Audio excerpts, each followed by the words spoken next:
This is Eric Rutan of Cannibal Corpse. You are listening to the Scars and Guitars podcast with Andrew McKay Smith. G'day everybody. This episode features a conversation with Nigel Wingrove. Nigel is an art director, filmmaker, author and magazine editor. I wanted to chat with him because of his work with photographer Chris Bell and Cradle Filth. I'm asking all of the key players in the era spanning the 1990s if they're keen for a chat. If you're new to what I'm doing here, that's what I'm up to. Hence, the Chronicles of Filth. Nigel is the essential player in carving out a visual identity for the band. Now, if you're watching via video, I'll carousel his images throughout this introduction. You will recognise many. Nigel's imagery was used across merchandise from The Principle of Evil Made Flesh up to and not including Cruelty and the Beast. And he created the album covers for The Principle of Evil Made Flesh, Vampire and Dusk. You'll hear why the band and Nigel went separate ways throughout the chat, so I'm not going to give that away here. Needless to say, we as fans, we have been gifted an extraordinary body of work. One can't help but think what might have been had Nigel continued to act as art director, and Stu, Nick and Les, if they'd stayed on in the band to craft that Clive Barker concept album, and God knows what other majesty their imaginations would have conjured together. Just think about it.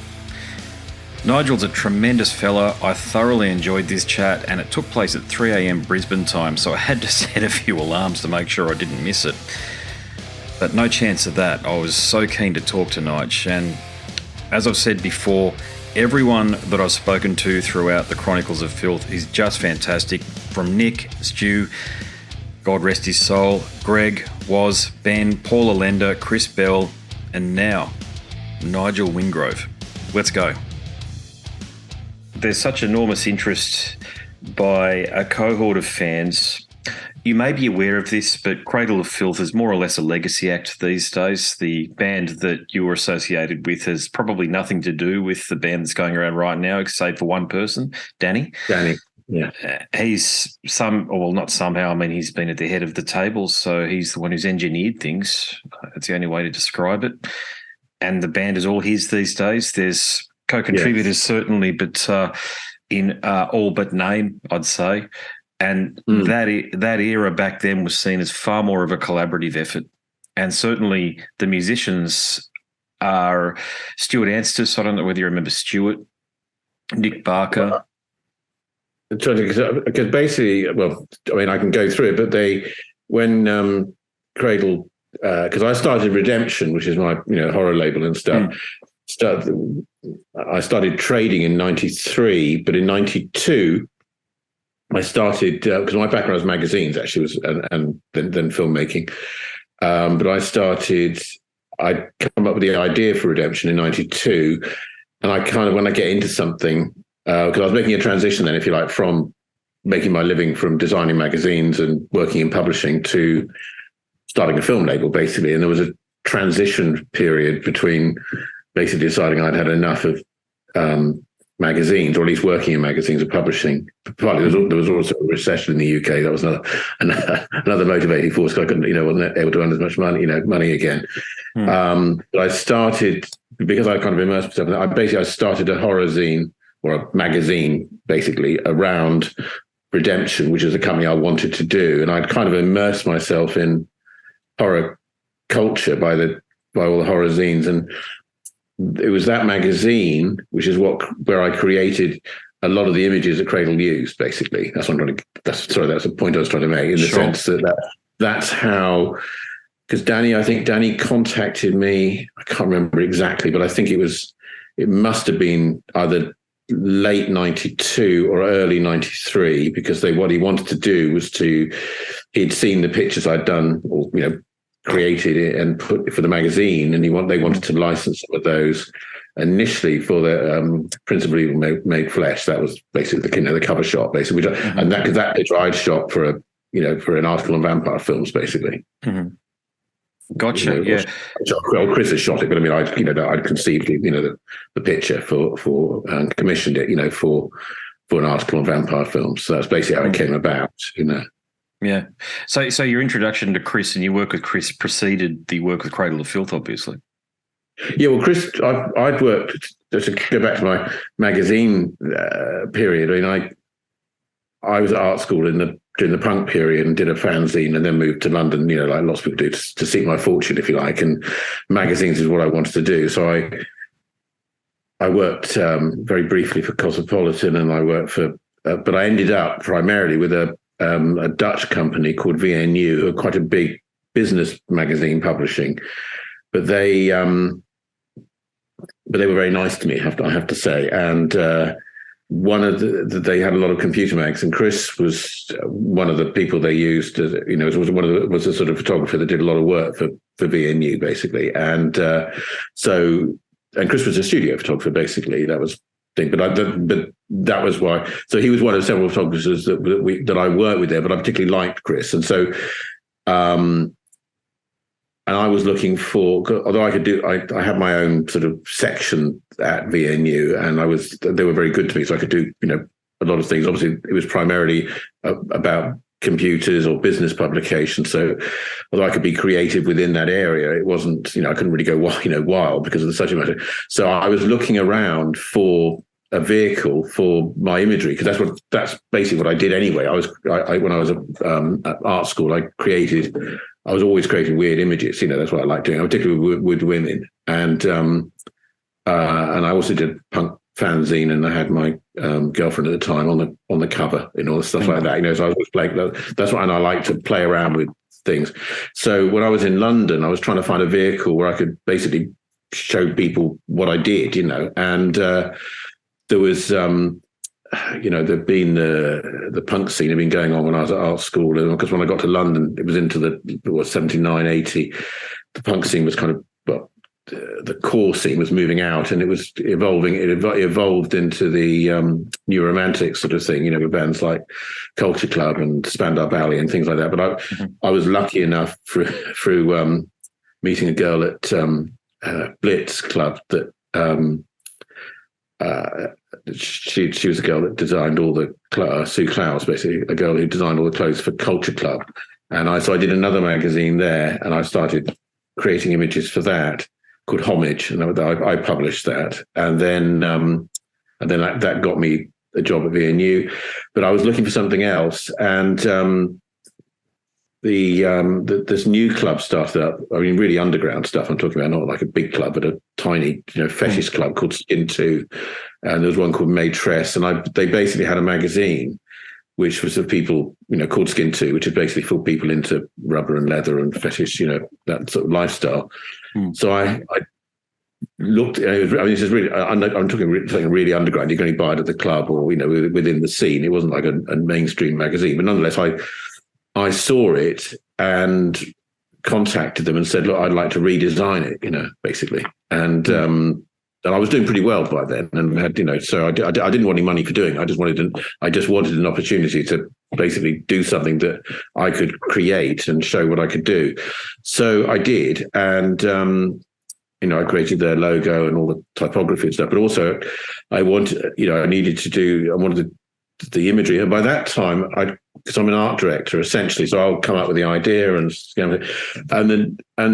I really liked Chris's black and white, because he would shoot stuff, portraits of business people, and there were several photographies, but I particularly liked Chris. And the other thing was he did a lot of studio work, shooting, people or still lifes basically in the studio, but it was very, set. He had a good studio.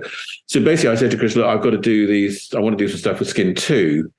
So it's obviously completely out of his normal area, but I basically I did I came up with an idea for the first cover I did for Skin 2, which was basically a girl with two latex hands, like this, like a prayer thing. But of course that was with Chris, because he was a good studio photographer. I could sort of say, look, this is what I wanted, and it would be beautifully lit, and I'd get a really good, strong image, and that worked for me. And then we did a shot that became very famous for Skin 2, which was a girl's sort of leg with a stiletto heel. It was like, and it had a really strong image. And again, for me, this is what, 84, I guess, 84, 85. So I basically did a lot of work with Chris on the Skin 2, because I'd paid for these shoots, but it was basically, I'd come up with the ideas, but I could work with Chris because I knew that the technical stuff would all be done. It would be nicely lit. I'd get a really good, strong image. And there's a difference later. When I went out with a girlfriend of mine, had a good relationship with quite a lot of art photographers, and there was a good girl I'd met who did a lot of work with Daniel Dax, who I ended up doing some work with as well. She was with a band called the Lemon Kittens and became Daniel Dax in her own right. But a girl called Holly Warburton, photographer, used to did all her covers, and she used to photograph, go to the morgue, actually, photographs like skin textures and stuff. But Holly was, if you like, very much an art photographer, and there were some other ones as well like that. But with a very, very strong sort of, and I say this I don't mean this anyway disrespectfully at all, but if you have somebody who's a photographer who has a particular vision and they have a style that's, that they're doing, they're using their photography to, if you like, to create a sort of art image.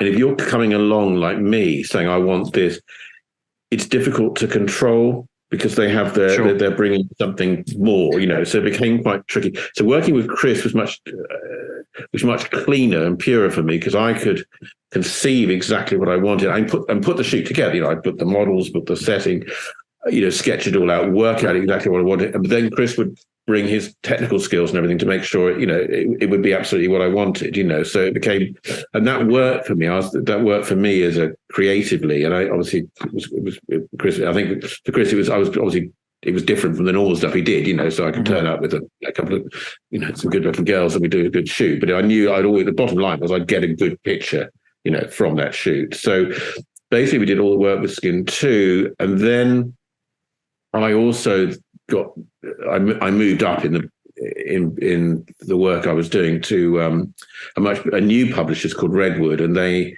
were funded by Acorn Computers at the time, and they had House magazine that they basically brought me in to redesign called Acorn User, and I had quite a free hand there, so I did more work with Chris then on more, I guess, in his area, and of course other photographers as well, but carried on my relationship with them. And then I went to work. Then I moved to Paris, so that it essentially didn't stop. But I was doing work out there, and I was using some other photographers and stuff.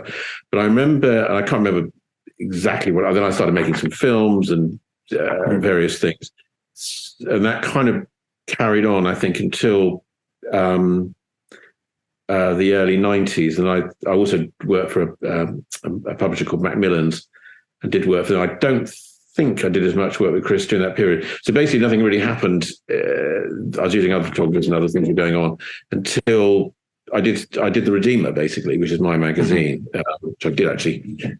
I'll send you pictures of this. This was the first issue of The Redeemer that I did, basically. Oh, lovely, yeah.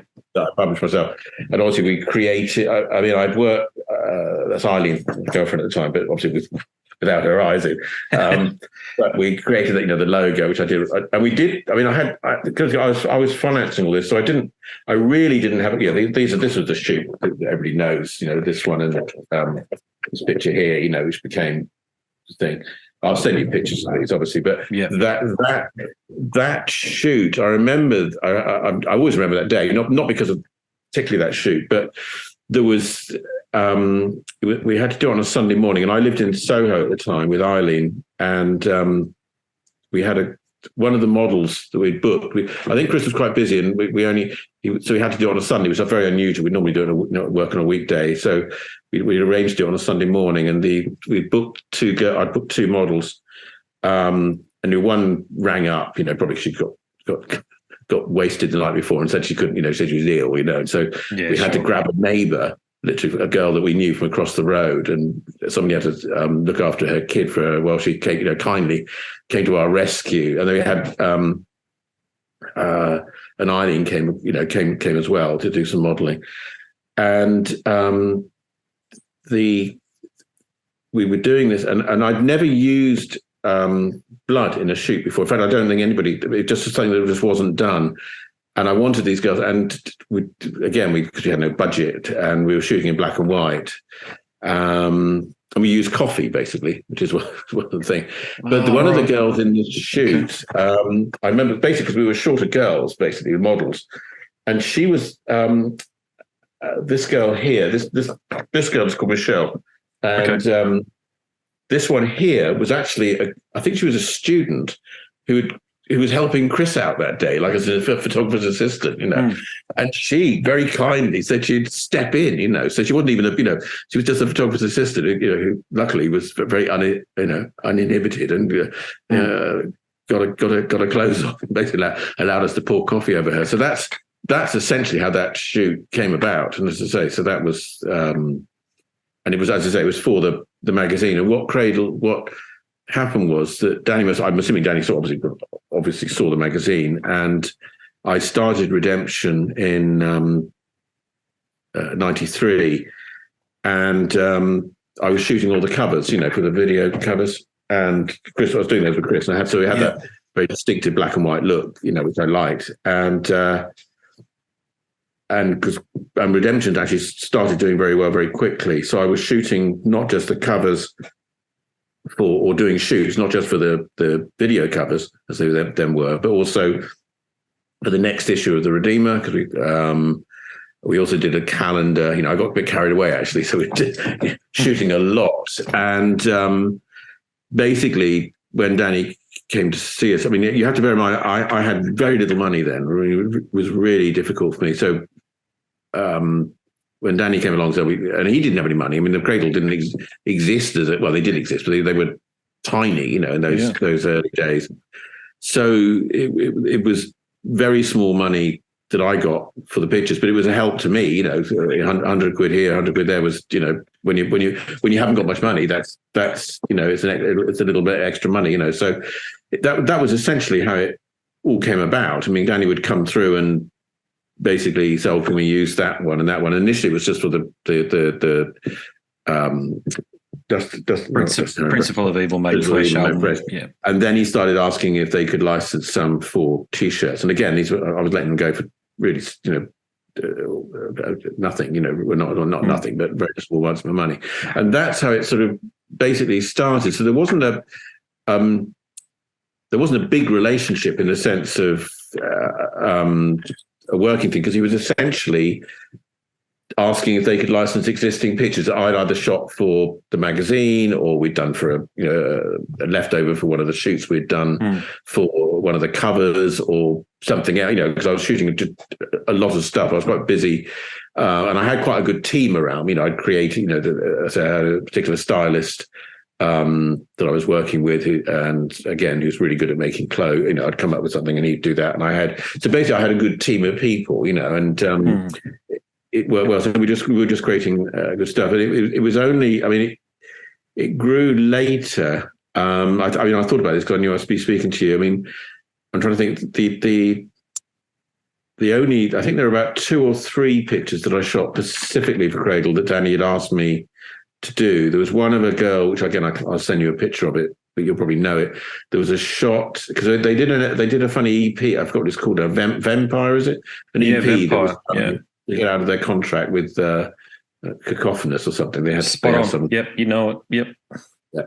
So that I'd done some shoots, which I think I'd shot around for my calendar, I think, but there were a few that Danny wanted. One was a particular one he did ask me to do, and I come up with some sketches, which I've still got actually, which I'll send to you, of a girl looking in the mirror with a sort of vampire, like a witch girl, vampire or gothic girl, if you like, in a very, very gothic mirror with all cobwebs and things. That one I shot specifically for Cradle. I think the shot that's on the cover of Vampire with a sort of girl with the wings, which is actually just some cloth. Beautiful shot. Yeah. But stunning. I'd done that. I don't know if we did it for the calendar or what. I'm not sure. I don't think we did it specifically for the vampire, but the certainly the shot with the mirror was. And then I think also that at that stage, by that time, Cradle were beginning to get involved with a t-shirt manufacturer called Razzmatazz. And Vampirotica. You talking about the Vampirotica label that they then set up, or is this another? Yeah, I'd forgotten that actually, because that was a big event they had at in London. They had. I didn't go to. I only went to it. I remember that. I can't remember because also during this period, Redemption was taking off. I mean, I'd gone from. I was still working, basically. I was still working for V&U. I mean, I was running Redemption. I mean, V&U were very good to me, I have to say, but they were allowing me to run Redemption in my lunch hour, basically. So I was designing this and, using their computers and stuff to do in my lunchtime to do the covers for Redemption and the magazine. So, I mean, I was literally, so I'd be getting up early, doing some work on Redemption or whatever, going in, because the V&U were based in Soho as well, which is where I live. So I could basically do some work there, go down to V&U, do some work at lunchtime, work it, and then when I finished there, I could work, because there's always, it's a big editorial office, so people there were quite late, so I could work on the computer sort of 8 or 9, and then I'd come home, so it was there was, I say, money was very tight, but it gave me, I was obviously earning money, but I was using all the money to sort of run Redemption or try and get Redemption going. I didn't stop working at V&U, I think, till 94, because when Redemption was started to, earn enough that it would support me, I could buy my own computer basically to have at home. And I think, because basically I remember Eileen and I lived in it was a nice flat, but it was a top floor flat, a smallish flat in Soho. And so Danny and the rest of the band we were on the top floor, so they'd trek all the way up the stairs, and I had this little office that all, come round in there, so not all dressed up, obviously, but in there, round, and I'll even make them a cup of tea, and they would sit around and go through all the pictures and decide, what it was they wanted. But it started to change. I think, well, several things started to happen. I think probably they were getting bigger, and they signed with it. Is it Music for Nations? Yep. Yeah. They were getting bigger. They were obviously doing quite well on their T-shirts and stuff, and we were getting bigger as Redemption was just starting to do quite well, and so there was just a lot going on. And I think I'm trying to remember what really changed it. We had, or I got involved with somebody, I think with the best of intentions, suggested bringing this girl that he was seeing, but it worked in film anyway, helped me sort of run things. Now, unfortunately, she had how can I put this, a very abrasive attitude with people, and sometimes it would work, it would generate, stuff, and other times it would completely fuck things up. And unfortunately, with Cradle, that's what she did. But there was just before that happened, there was a good period, because Cradle signed Music for Nations, and they wanted to do Dusk and Her Embrace. And for the first time, there was a decent budget there. There was a budget that I could actually get my teeth into. Danny, to be fair to Danny, he always had a specific vision, particularly as the band were growing. He knew what he wanted. But it was also, he'd commissioned, or they'd licensed permission to use these shots of castles and sort of things like that, which I could, comp in with the thing. But they gave me a sort of rough idea of what they wanted, which was this, sort of girl with the forest and stuff. But enough that I had freedom to sort of, I wanted the sort of growing out of the forest, if you like. And I spoke to a guy called Spencer Horn, who was my stylist, who worked for me continually for all this period. So we basically, I had the money to get a good model. We had the money to get a really good makeup artist set. I didn't work with Chris on this one. I worked with a guy called Salvatore, who was more fashion orientated in a sense, because it was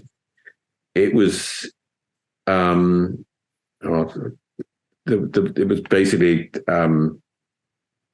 how should I put this? It just seemed, with all the girls and stuff, because that wasn't Chris's area, to be fair to Chris, because it was fine, but it was, with this one, it felt that we needed, I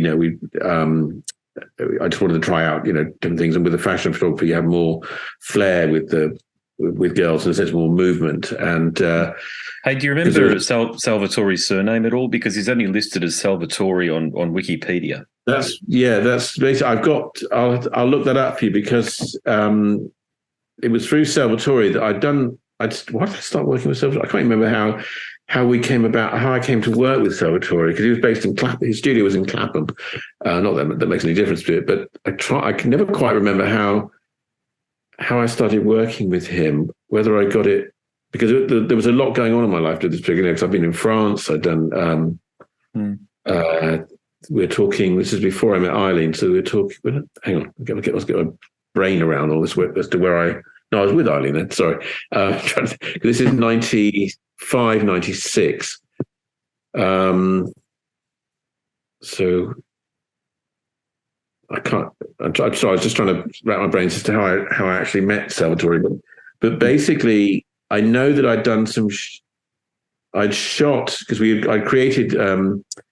We had a Redemption film label, then I had Jezebel, and each label, I kind of had a girl to represent. Eileen represented Redemption, which is the sort of the white-eyed sort of Redemption logo. Then I had Jezebel, which is maybe sort of kitschy, I guess, sex films from the 60s and 70s. And we had a sort of fallen nun sort of thing, which is the image for Jezebel.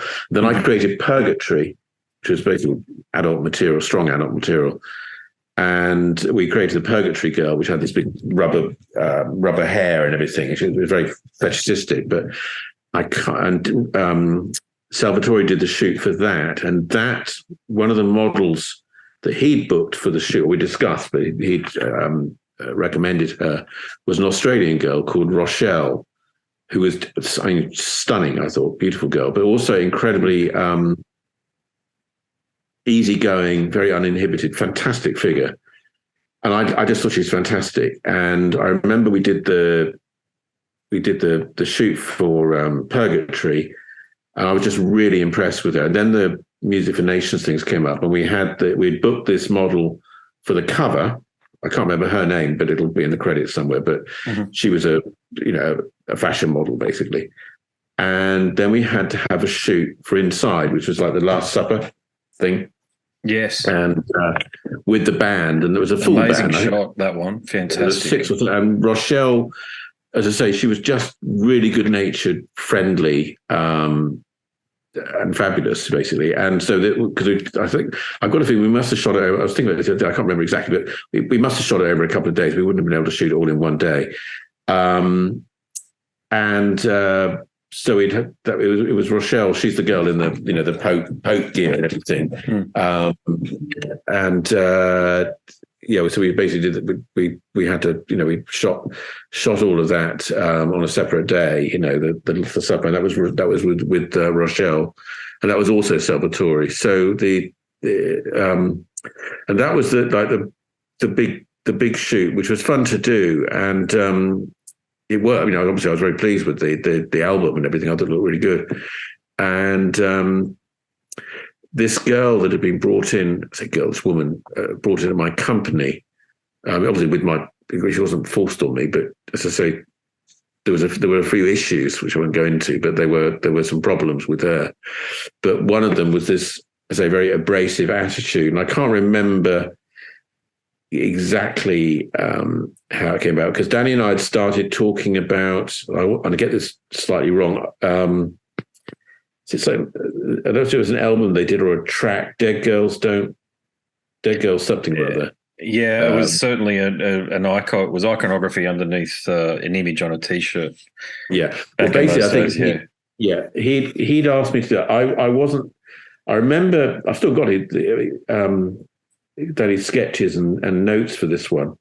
I remember because although I work in horror and I'll do all the stuff with all the blood and everything else with the girls and things, I don't like sort of violence against women in that sense. I don't mind, the sort of. I remember I wasn't completely comfortable with that one, but nonetheless, that was the one of the shots that was being talked about, because I'd also done. Sorry, as I'm talking things. It's quite a long time ago. Actually, one of the other shots I'd done for them during this period was Danny wanted a masturbating nun, which is I do a lot of things. Iconic Vestal masturbation imagery. It's a very easy one for me, that one. So I remember booking the girl, and it was an easy shot to do. Basically, it was just like she's masturbating, because it became that T-shirt, the Jesus is a cunt T-shirt, which I should also talk about in a minute, because that had other ramifications for me. But so we were doing quite a lot. We were beginning to do more commissions. I was beginning to do more commissions because Danny was, wanted to do this, and I think the t-shirts were doing pretty well for them. They were making money on those, and Razzmatazz were beginning to finance them. And I think, and I have regrets about this because it was something that I wasn't directly involved in. But I remember the lady at the office sort of said, "Oh, you're not earning enough money out of this. You need to earn more money." And so she basically had the meeting which I wasn't at, with Danny and the chap from Razzmatazz. And whatever she said, she was obviously, so I know what she's like. She tends to be very rude to people. So I think she upset them because she was very rude to them. And second, she probably asked for some ridiculous amount of money, which was going to, because her way of doing it would ask for a ridiculous amount, and then you level it down a bit. And whatever happened, it messed up basically. And then, which was a shame because it just fucked it all up. And then after that, I think Danny then tried to basically recreate what I had by trying to contact all the people in my team, if you like, and Chris. And it didn't work out. Basically, I think they did one shoot. I know it just didn't work that well. Spencer, my stylist, wouldn't do it because he didn't think it was right, so he wouldn't do it. And I just don't think the shoot happened. Basically, it didn't work. And I think it was a shame. So I've always had regrets about that. And I think also at that time, Cradle started being managed by a lady called Faith, who was, I think, Danny's equivalent to the lady on my side, So she became, I think any chances of reconciliation kind of got messed up with that. So I don't think it wasn't really a case with me that I fell out with Danny or things directly, but it was basically, and with hindsight, it shouldn't have, I should have stepped in, but it was one of those.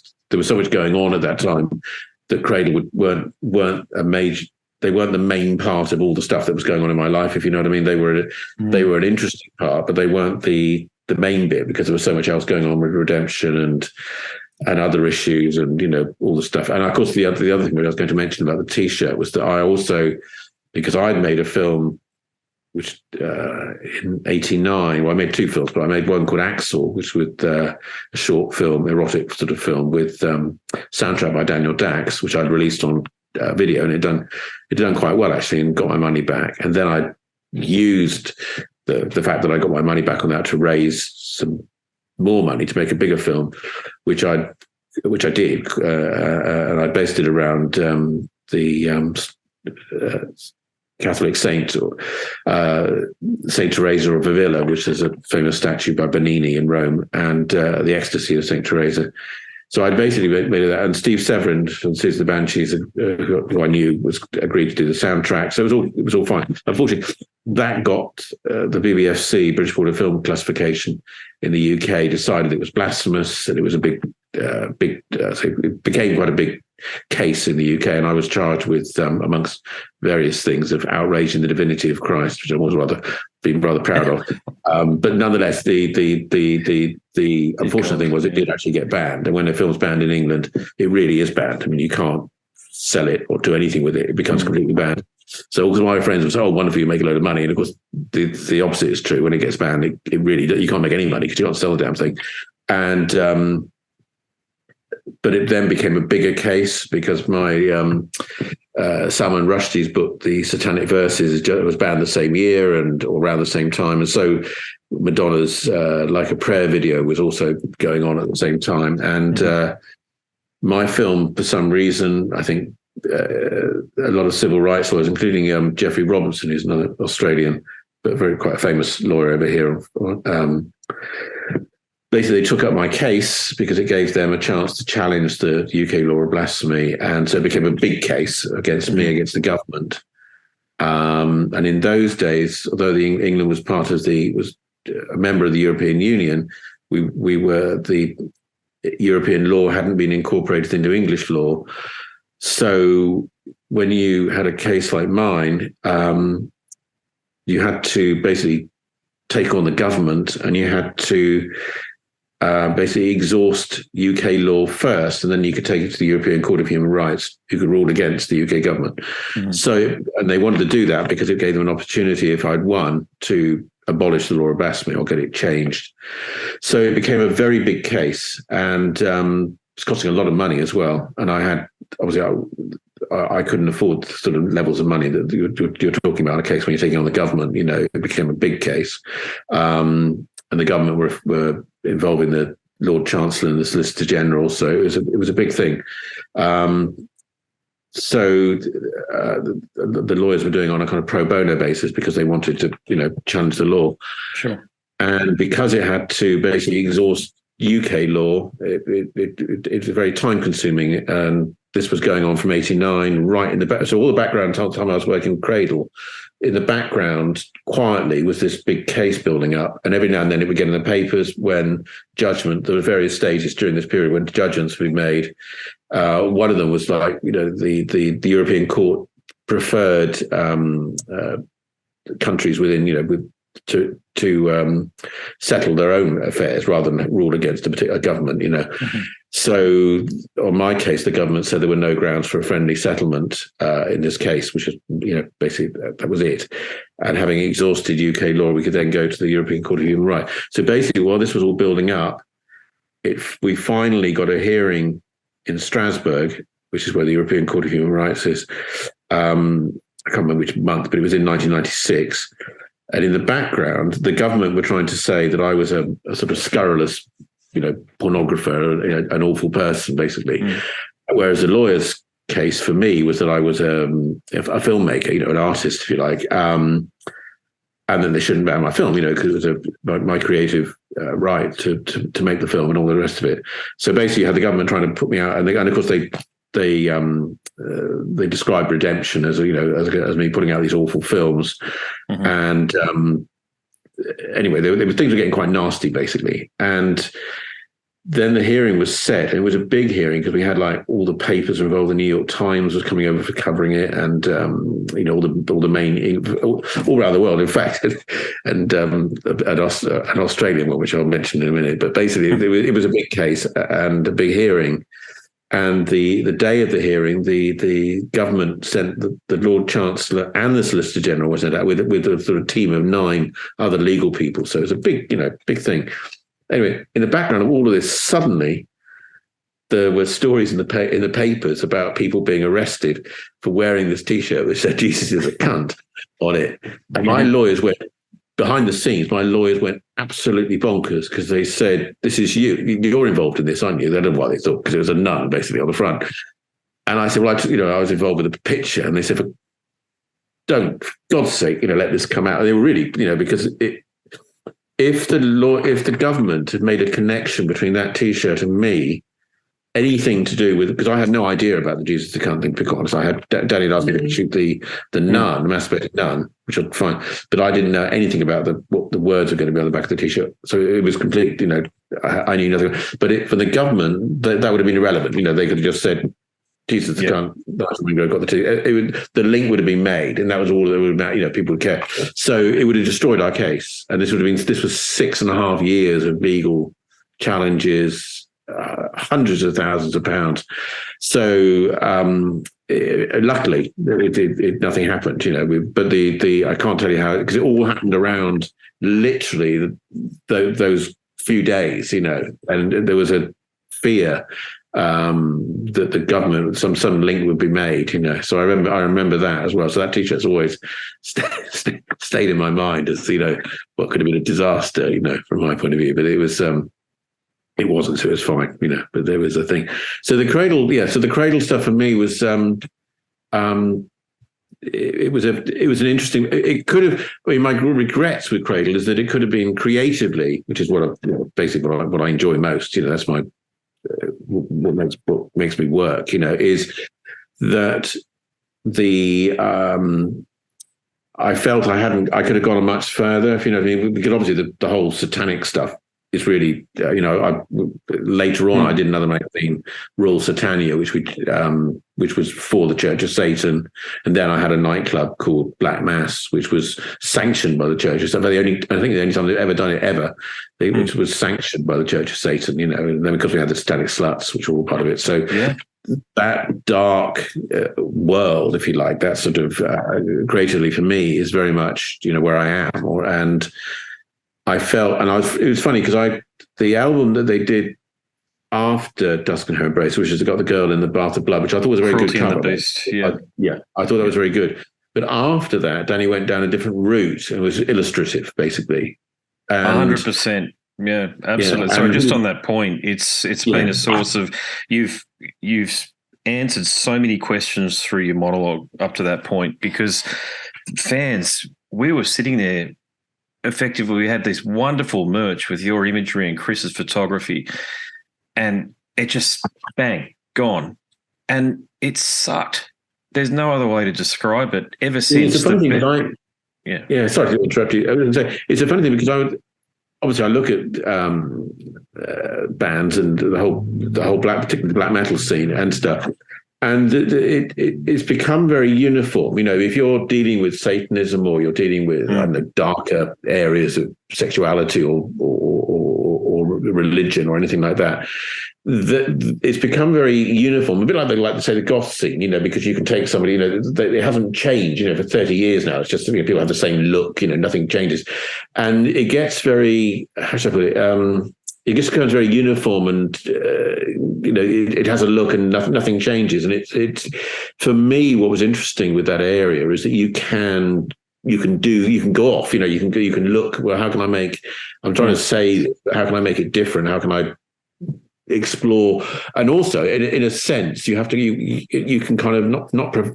Yes, you can. In a sense, you can almost provoke your own audiences because they have they think it's all right to do with this, and they're going to get the whole satanic stuff, and you can do things for sake of you can twist it and do things that people don't expect. You can use colours that people don't expect. You know what I mean? You think, everything's going to be black and do this, but actually you can go off and you can start using, bright colour. You can do things that don't work. I mean, it's just interesting to me that you can. And I thought that there was a lot I could have explored with Cradle or another band. In the sense it doesn't have to be with Cradle, but where. It's become a kind of quite stagnant. I mean, I thought Marilyn Manson, there was a period when he was making some very interesting, videos and stuff, and they're doing some quite nice stuff a few years ago. And is it Behemoth and stuff? Things that, and I just think, and every now and then a band comes on that plays around. But I think you could. There's an awful lot that can go. That people could do in that area that they don't. I think it's become. Not stagnant. Well, stagnant, yes. In some ways, it has become a bit stagnant. Yeah, they conform to so-called genre norms, but they're really boring. To your point, and that was what your imagery did for Cradle. It actually made them stand out. I don't believe for a moment that the band would have had the success that Danny's enjoyed to this date if it wasn't for your imagery. So sure, the music's one thing, and that's what we know them for. But back in those days, in the mid-bloody 90s, do you remember what heavy metal was like back then? Iron Maiden had gone out to pasture with Blaze Bailey. Was gone. Yeah. I mean, my background, my musical taste, apart from the punk thing, which I loved, but when I was younger, obviously there was Bowie and Alice Cooper, but the other band I really liked, Pink Fairies and stuff, and Hawkwind I used to like, but I also liked Black Sabbath, and I really did like Black Sabbath, and I was lucky enough to see them when they were on tour, when they were promoting Bloody Sabbath. Nice. But but I liked, their imagery, like their first album, with the girl in the graveyard and all that stuff. I mean, and of course I grew up with Hammer, so a lot of that sort of imagery was very important to me. But what was interesting with the Cradle stuff and with things in here was I mentioned the blood stuff with the girls and things, but I genuinely don't think that had been done before. I mean, it'd been done obviously in horror films like Vampires and some of the Hammer ones where girls obviously get blood on them. But when we first did that, I know, because now there's umpteen pictures, girls, was always photographing themselves covered in blood. But I know at the time I did that, I don't think anybody had done it. I mean, I'm not saying that, oh, wow, but it was because I didn't do it because oh, let's cover these girls in blood and have them kissing and make it all eroticized. It was just because I was doing a thing about vampires, and it kind of just worked, but it wasn't some master plan of mine. I think which I think is in a sense why it all kind of worked, because I didn't have some great scheme. I'd also done this shoot with in the same issue actually with Chanel, and I had a friend of mine who was she worked at the Sunday Times, because I could somebody like me could not access a new Chanel collection clothes, and they just brought out this clothes with these, basically with these big boots that were quite fascistic looking. And I know you can see it there. I'll send you pictures of these, but basically this was the same issue. And I basically started playing around with the blood stuff, but also violence and sort of thing. So we had all this Chanel, and I decided to call it go loco with Coco, and we basically we hired all these guns, and there were two guys. They had they had the longest hair I've ever seen. I mean, like almost down to the knees. But their thing was they were just into prosthetics, and like they were just learning and starting out. Wanted to work in film, I basically said, look, we're going to do these things with these guns, and we want to have a splat, like a blunt thing. And I said to Chris, we're going to shoot this, and they said they've never done this before, and they put this like an explosive charge behind the back of this girl's head. And we had to sort of shoot at the studio. I remember Chris, and I said to Chris, because it was like a still light, the girls are posing. We had to go 1, 2, 3, and like shoot at that moment. And it always like blew the back of this poor girl's head off, because all her hair sort of went, and the blood went all over it's obviously fake blood, obviously not her own blood, but it went all over the studio. It was a big studio, like all the ceiling everywhere. And but what I was trying to say is that that issue, because I was. It was meant to be like a magazine that was mixing horror and stuff, but I was also, my interest, I suppose, visually was like creating quite fashion type imagery. So I was mixing, I suppose, erotic fashion images, or trying to, with the violence that I thought that horror fans would like. So that's essential. And the Redeemer, that first issue, got reviewed by The Guardian of all things, and they called it a death vogue, which I loved, but it was, so essentially that was where I was coming from. All of this was organic, you know what I mean? And then of course I started Redemption. So I was doing the same thing then. And we had, and of course I was beginning to immerse myself in that whole exploitation film genre, and there was things like Nazi exploitation. So again, we hired an SS gear. I mean, because I thought, well, we'll just make them vampires as well, and chucked all the blood on, because Danny used some of those, and they took the Nazi death's head off the hat, but essentially it was a still thing. I remember that. They used some of those. So all of these shoots were just basically me mucking around and immersing, I suppose, that. The sort of what I thought or what I felt the exploitation cinema was, with the things I loved, which was basically sexy girls and sort of fashiony images, and then of course Danny was there at that time, with because I was doing shoots with Chris during that period. I mean, several times a month, basically. We're shooting covers for the DVDs. We were shooting, the videos that they then were for the magazine. Promotional stuff, because Redemption was growing quite fast then, so we were shooting a lot of stuff. And of course, from Danny's point of view, as I say, you just come around and say, I like that one, can I use that one, can I use that one? So that was, as I say, so if it hadn't stopped when it did stop, it would have been interesting, because although, as I say, Danny often had, whether it would have stayed like that, where I was just free, basically, because he was just selecting pictures I was shooting for other reasons. But whether it would have stayed like that when he was saying to me, I want this, and this, without any, because I'm much better if somebody says, I'd like something along these lines. I know, as you say, a girl doing this, and I'd say, okay, fine. And I'd go off and then work out something, and I'll come back with a load of drawings and say, this is what I'd like to do, and then if they say, oh, yes, that's fine. And then I just basically agree a budget and we'll put it together, and it would happen.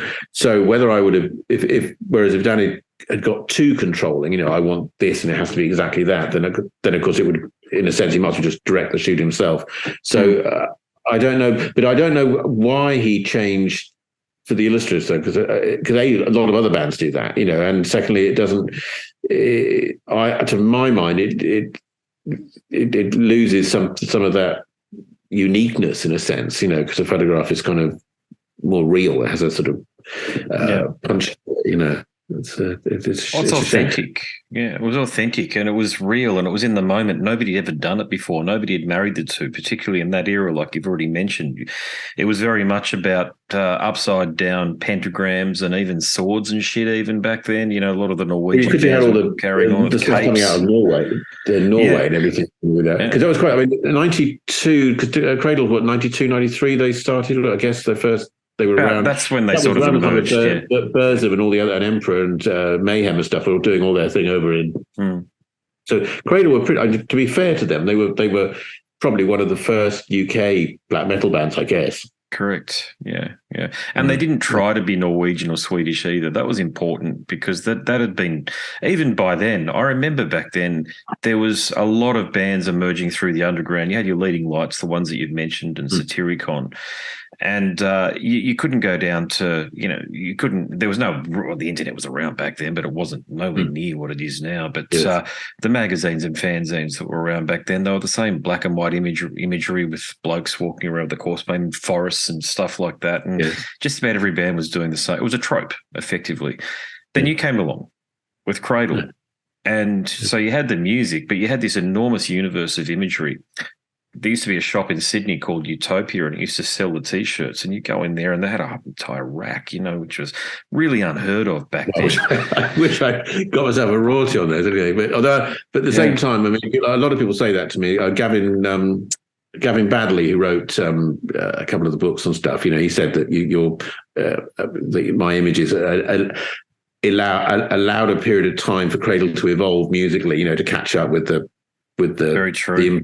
The images and stuff, which I've always remembered. And because Gavin wrote the book on the Cradle, Gospel of Filth. I haven't read it yet. Yeah, is it? Can you give me a bit of a thesis, but a summary on that one? There is that a book that chronicles the band's early years, or is it something else? Well, I've got copies of it all because I had to give permission, for all the pictures to be used, which I did. Didn't bother me. I think essentially Gavin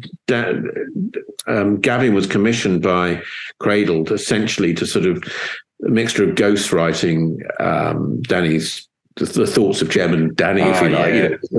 Essentially, I think Danny was able to say, was able to sort of go through all the sort of sources that one can, influenced by, I don't know, Baudelaire or Swinburne or in all the sort of tropes of the sort of Satanism and dark culture, if you like. And then Gavin put all that, into sort of intellectual speak, and it was well illustrated. So it's essential. Yes, it's a kind of catechism, if you like, of Danny's thoughts. I mean, or at least sort of supervised by Gavin Badley, really. So I've never read it, but I flicked through it. I flicked through it a bit when it first came out. But it's just I suppose it's another part of Danny's, just laying claim to various aspects. Laying claim is a really good way to put it, I think. Yeah, I mean, but that's the issue. And I've spoken to so many of the former band members, and they all have their own take, but they all follow. Can I call it a narrative? They all follow a similar narrative strain, if you like, which is that Danny certainly sits at the head of the table. The musicians write all of the music. So Danny's not a writer, so he does some of the lyrics and might influence the way some of the melodies evolve, but he certainly doesn't write any of the music. And the musicians in the group have just been expendable, really, and a few of them have what I'd call a legitimate axe to grind. But I suppose to his credit, but to his from his point of view, I mean, he's kept the Cradle dream or vision, alive for 30 years now, something like that. Which is quite a long time for a band. It's an amazing period, for it to. I mean, I'd say I'm not really in.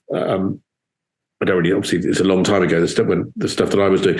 Although, just you mentioned corpse painting stuff. I did more recently, because I was commissioned by a magazine. It doesn't exist anymore, but there was a magazine which you may know, called Bizarre, that was published over here for quite a long time. Yeah, I remember it. Yeah, usually I either had really gory stories about people who saw their head off, or whatever, or fetish stuff in there. But it was anyway.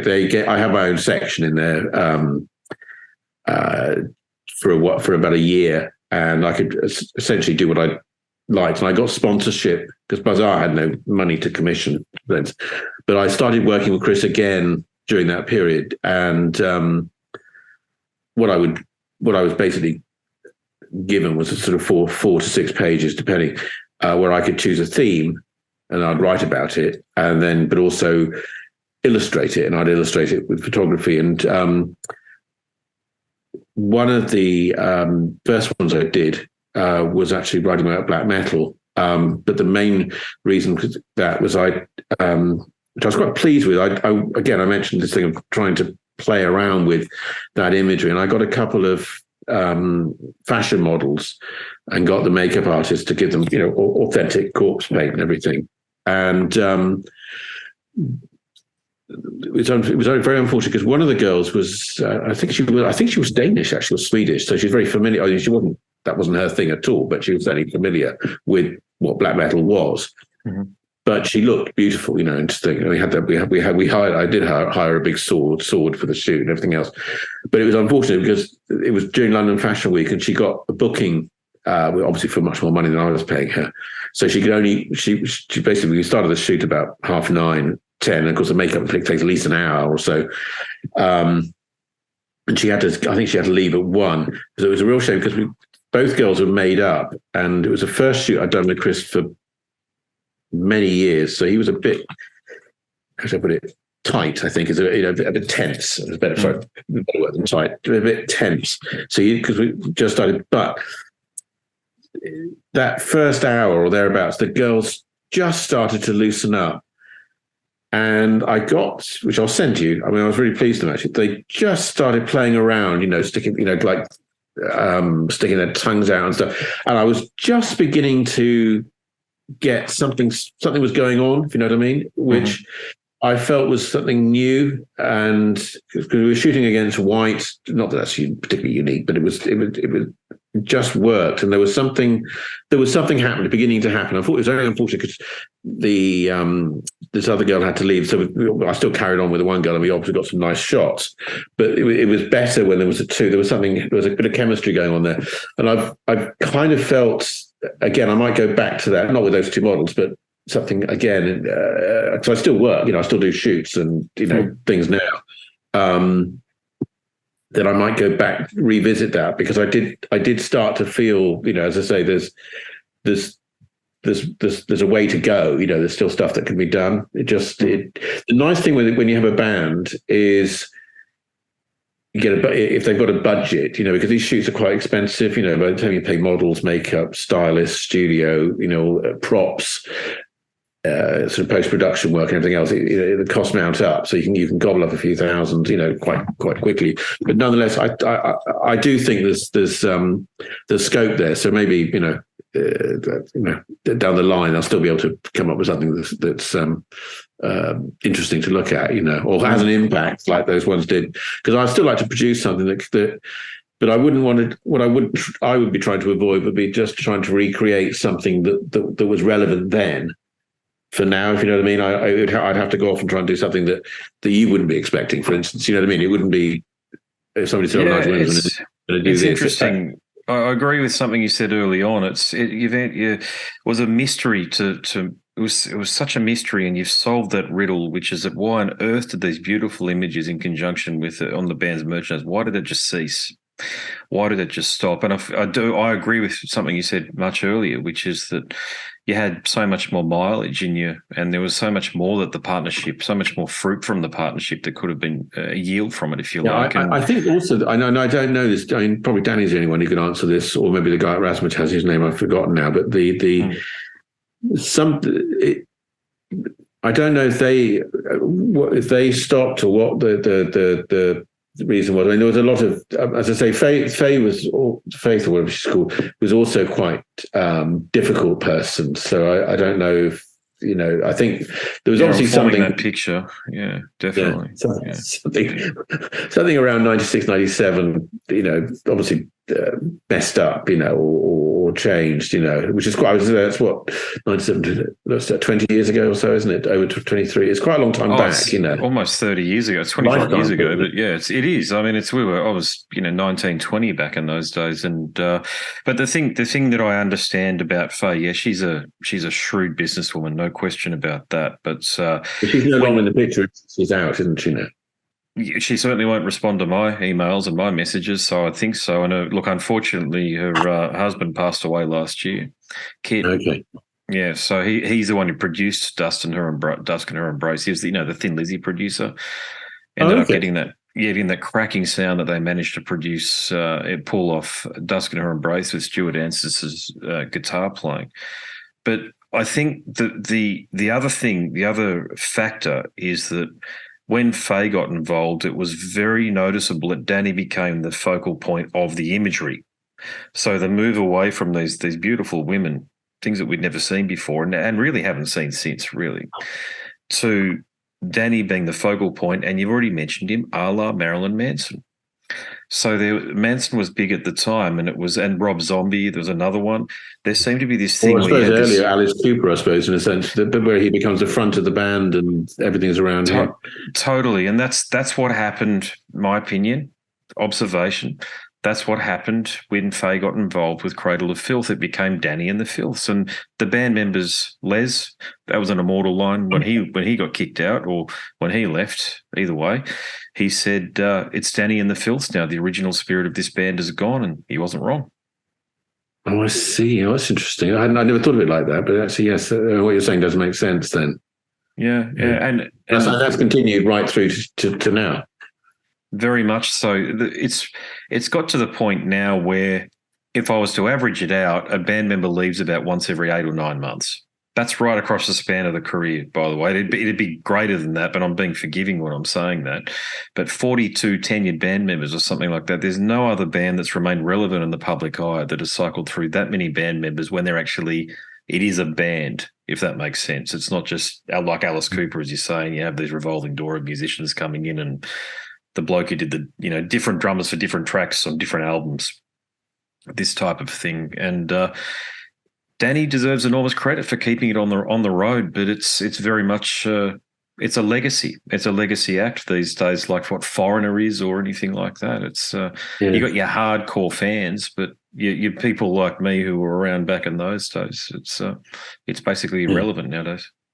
I'm curious. Just are there any bands coming up? I don't mean that like another Cradle, but are there any exciting bands, new ones, young ones coming up that are sort of making waves in the way that Cradle made in that sense, in that scene, or is it not really?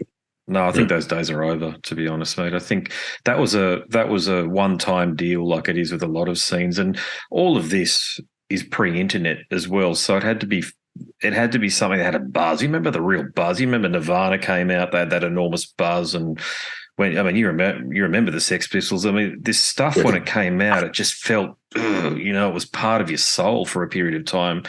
And the death metal and the black metal thing, that was the last movement in heavy metal that really generated that sense of community, if you like, because you went to a show and you saw people in Cradle of Filth T-shirts, like, oh, my people, this kind of thing. And these days you've got girls with blue hair and tattoos all over their face working in offices in law offices these days and for the state government departments and the like. So it's all sort of metastasized really and been accepted. The alternative, if you like, has been accepted into the mainstream, and it more or less is the mainstream nowadays, especially with woke culture and all of that sort of stuff going on. So... Which is why, just to finish off then, as I said, that's in a sense, if one was going to look at something, you almost have to attack the audience because they are so mainstream now that you have to do, not you have to do it deliberately, but you want something that would ruffle their feathers, because the mainstream, they are becoming the mainstream. So if you want to ruffle something, they are the mainstream now. You have to do something, or something would have to happen organically that would, make them sort of Well, these days, the most controversial, as you well know, in Britain and Australia and the US, Canada, the most controversial thing you can do is come out with a conservative opinion. That's subversive these days. Yes, it's yes, ironic to see it flip on its head. So you flip on its head and have these woke mobs and these trolls doing their thing. And I think that's had a marked impact on what the question that you ask, in that a lot of people are sort of scared to step outside in case they get called something. Racist, sexist, homophobic, this sort of stuff. I mean, I love your images and I see them for what they are, which is pure art. But I imagine that if someone came out with a new style of this sort of stuff these days, you'd get, unless the models themselves came out and said, look, we choose to do this, and of course they do, evidently, because they've been photographed, you'd face accusations of sexism. And it's ridiculous because it's art, and art has always pushed the boundary. Yes, I mean, I can't say what they are, but I've been working on for the last 5 years on a series of images for an exhibition. So, which I know will be controversial when I finally finish, which will be about another year. I've got about a year to go, I think, before they're all done. So you'll see. I hope it is. I hope it is in a good way for you. You know, it gets your work out there. And you know, I'll finish on this point. It's I mentioned it up top, so I'll finish on it again. I'll conclude with it, which is that your images have been incredibly meaningful, and your art direction has enhanced people's lives. And this is really a really important point. And I made this point with Chris, is that as a young fella growing up, having the music is one thing, but having these images as well, it gives you something that it makes you feel invigorated, if you like, knowing that someone's out there putting the effort and the work into doing this sort of stuff. And the other thing too, it's stood the test of time because nobody else has done it since. And I wanted you to know that. No, that's good. Yes, and I'm glad. Yes, the fact that nobody else has done it since, I find is kind of quite flattering, I suppose, in a sense, because it would be easy to just one would assume other people would go off and do it, but it hasn't happened. It's nice thing. But what I will do, I've got your email address, so it'll take me a few days to sort it out, but I'll definitely get it to you before the end by Friday. Which is Perfect. Just a selection of stuff that we've been talking about, you know, sort of like I'll scan this sort of, and obviously I've got Polaroids, which would be interesting because I've got Polaroids from that shoot with the girls with the blood. I've got all the Polaroids from that session. I've got lots of Polaroids from the Dusk and Her Embrace shoot, you know, when we're putting the makeup on the model and the original sketches. And I've got the sketches for the Last Supper, if you like. Wow. And, that'd be lovely. Yeah, perfect. And Polaroids with Rochelle and also the vampire shoot and the nun. I've got basically, because I always kept the Polaroids. I just liked them. You know, this is in the days before everything went digital. You know, because when the photographer or Chris or Salvatore or whatever, when they're testing the lights, of course they take Polaroids. You know, and so I used to keep them. You know, because I used to pin them all out. But I've still got them. So some of them are quite interesting actually, just because they're quite unique in a sense. They're behind the scenes. So I'll scan some of those and some of the other stuff and I'll send you a couple of the ones I just the ones of those girls I mentioned that I did more recently with the corpse paint and stuff, because I rather like those, and they were done by Chris as well, so they'll tie in kind of nicely. I'd truly appreciate it, mate. Yeah, I can't tell you how much we appreciate it. I appreciate it doing it. And the listeners and the viewers of the YouTube clip will appreciate it as well. It's I can't understand why the metal media aren't more fascinated in the work that you've done to date. You know, the Decibels and all of these sorts of people. I don't know why they haven't reached out to you and done a full. The only one that did was I think he's Spanish. He published a book on various. He's done 2 volumes of it, I think. I can't. What the hell is it? I can't remember what it's called now. But he basically did. It's in English, but it's like a sort of coffee table type book on various album covers and stuff. So I can't remember. It's annoying me, but that's the only one that did anyway. That's ever come to me and said they wanted to cover something. You know.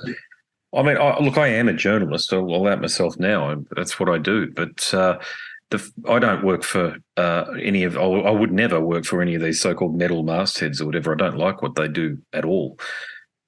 Which is why I do what it is that I do, just as a hobby, effectively. But I'm the only one doing it. Seem to be the only one reaching out to people like you and Chris and asking these questions. And you only have to go on YouTube and see how appreciative the fans are to know that there's people want to know.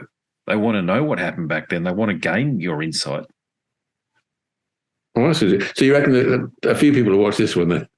Oh yeah, this one. I messaged I can't remember when I messaged you. Was it last year or was it this year? What with the Cradle thing? It's either people like, do you remember Sarah, the female who was the lady that was in the band?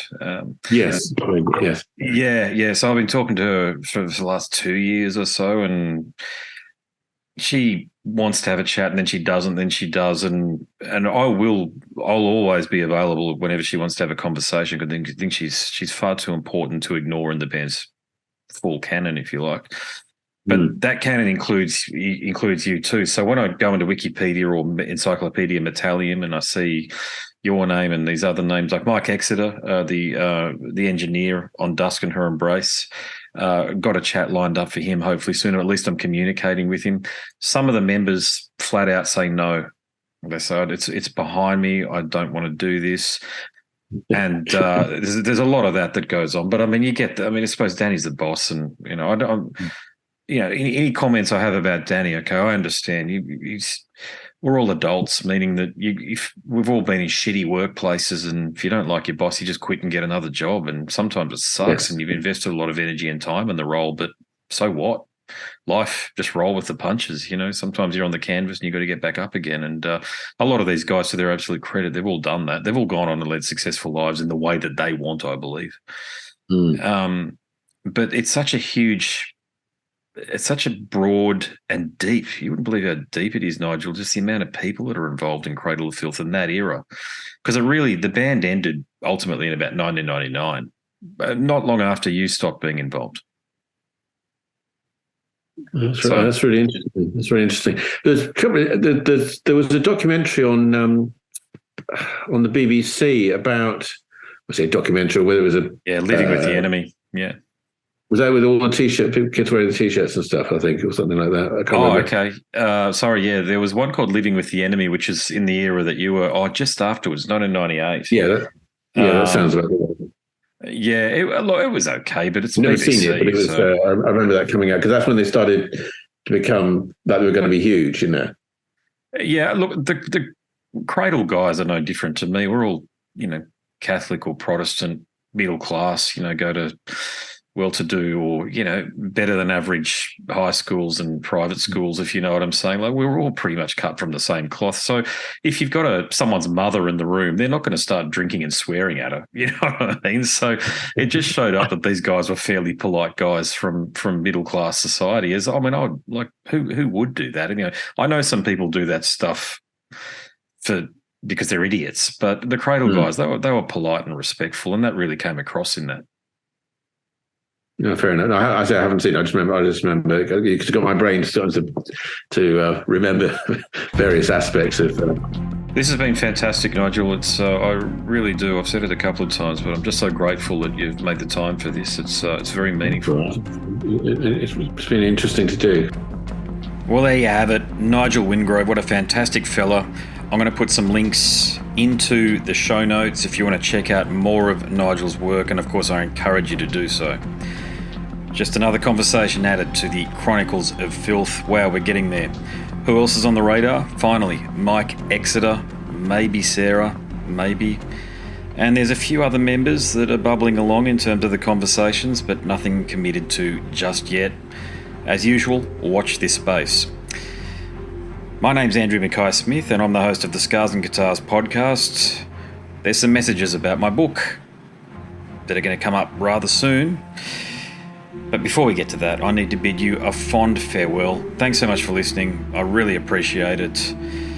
The messages and the support that I receive for the Chronicles of Filth, it's very much appreciated. So until next time, it's a very goodbye for now. This is Eric Rattan of Cannibal Corpse. You are listening to the Scars and Guitars podcast with Andrew Mackay-Smith. I've been the host of the Scars and Guitars podcast since 2017. The first musician I interviewed for the show was David Vincent from Morbid Angel, and things have just snowballed from there. In all, I've posted almost 650 podcast episodes featuring conversations with many of the leading lights of rock, heavy metal, and beyond. It just got to a point where I thought, I need to write a book about all this, so that's exactly what I did. In Scars and Guitars Volume 1, you'll read a heap of deep reveals and commentary, such as Des Fafara talking about Coal Chamber and why the band will never return. You know, if you're a band just starting out, you need to hear me. Do not start a band with partners. Ever. Yeah, wise words there. Sage advice, mate, for anybody. Don't ever, because I can't go do Coal Chamber right now unless I get others involved. Phil Anselmo talks about the episode in his career which gives him the greatest sense of accomplishment. I think the staying power of the fans and the staying power of the songs, you know, whether it's Pantera, Down, or Superjoint, the fans remember the songs. Alex Skolnick from Testament confirms that, yes, playing the guitar in Ozzy's band is anything but an ordinary gig. Will Silenos from Dimmu Borgir write a book? Pa from Sabaton gives advice to people who want to start a band. Look at the team around you, look at the bandmates. If the guys want to be on the stage, then it's all cool. If the guys want to be backstage, then it's not going to be cool. Current and former members of Cradle of Filth discuss the band's seminal 90s material. Read about the reaction to George Lynch and Mark from Suicide Silence's comments when they throw shade at then President Donald Trump. We have this idiotic monster, you know, this egotistical, self-aggrandizing, complete piece of shit in there. I just can't understand how we've gotten to this place. And yeah, we kicked a hornet's nest with Sepultura. Percussive overlord Gene Hoglan talks about recording with Chuck Schuldiner. Chuck was always, he was very, very open-minded, and he was into having his musicians that were playing with him just reach out for the best stuff that they had. Phil Campbell from Motorhead discusses what it takes to get sober. John Five answers his critics who dismiss his tenure with Marilyn Manson.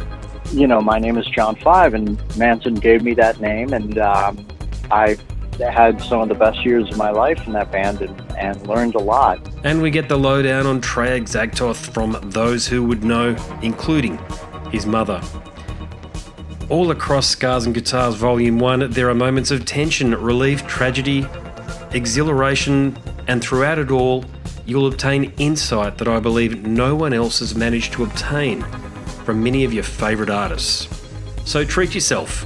Scars and Guitars Volume 1 is currently available as an ebook with a print edition on the horizon. Follow the links attached and download a sample. I'm sure you'll be compelled to read the whole book.